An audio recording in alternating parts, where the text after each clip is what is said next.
Salut, du coup, comme je vous ai dit, j'avais cassé mon ressort moteur. Donc là, j'en ai recommandé un, exactement pareil que l'autre. Donc, sauf que mon autre, il était plus court parce qu'il était cassé à ce niveau-là. Donc, il s'est cassé avec cette patte. Donc, du coup, ce ressort, je l'ai trouvé à 4€ sur Facebook. C'est un mec qui me l'a vendu, il m'en a offert un autre. Donc, en tout, ça m'a fait 11€.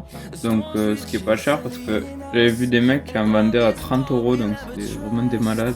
Et il n'existe plus en neuf, donc on peut l'acheter que d'occasion. Du coup, là, j'ai payé 11€ les deux avec la livraison. Donc là, comme vous avez pu voir, j'ai remis ma courroie que j'avais démontée la dernière fois. Donc elle, j'ai pas changé, même si les dents sont mangées. Comme vous pouvez remarquer, c'est pas grave. Je la changerai certainement plus tard. Donc du coup, je l'ai déjà essayé. Comme vous pouvez voir, mon ressort, il a tapé contre mon réservoir. Ça l'a complètement enfoncé. Et du coup, j'ai pu voir qu'en fait, je l'avais été bloqué. Ils avaient fait une réparation au mastic. Ils avaient repeint par-dessus. Que je savais pas. Parce que moi, quand ils me l'ont vendu, ils avaient jamais dit qu'ils avaient fait des réparations, ni même une peinture dessus. Donc du coup, pour installer ce ressort, je vous conseille de protéger cette partie-là en mettant un truc comme une éponge assez épais ou du tissu mais une grosse épaisseur au cas où qu'il revienne, parce que comme vous allez voir, si vous le démontez, ce ressort il est tendu sur une force assez grande, donc ça a complètement bousillé ma peinture. Donc du coup, pour le mettre, il suffit juste de mettre le bas dans la pièce qui est juste ici et la partie haute sur le plastique blanc. Après, pour mettre le ressort moteur, j'ai vu des vidéos de mecs qui disaient d'acheter des tringles à rideaux, de les découper et tout. Donc pourquoi pas, mais bon, ça vous fait acheter des outils pour rien. Enfin, c'est même pas un outil, ça vous fait fabriquer un outil pour rien. Alors que comme vous pouvez voir, vous pouvez prendre une clé à pied, puis juste simplement la mettre ici.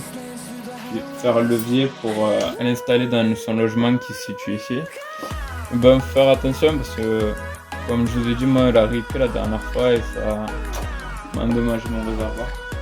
Donc après, en fait, il suffit juste de pousser comme ça vers le bas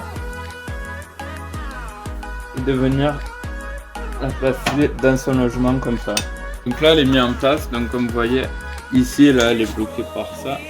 Et en bas, elle est coincée dans cette pièce. Et là, ça dépasse un peu pour quand le moteur se cave. Et justement, le problème, c'est qu'elle s'est cassée au niveau de là. Du coup, on pouvait la mettre, mais elle sautait à chaque fois. Donc, du coup, voilà. Et ça, en fait, c'est le ressort. Ce ressort-là, il permet, quand on va accélérer à fond, que notre moteur, il vienne comme ça, balancer. Et dès qu'on va désaccélérer, il va revenir à sa position initiale. Je vais vous montrer comme quoi il marche. Donc, on va passer au test.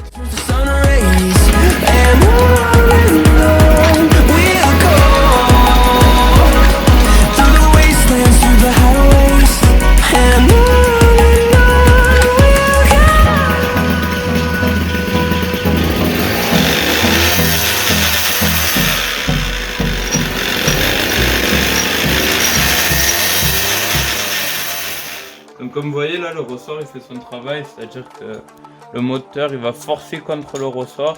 Quand on accélère, du coup ça va décaler le moteur vers la gauche. Et dès que le moteur va s'arrêter de forcer, il va de suite le renvoyer.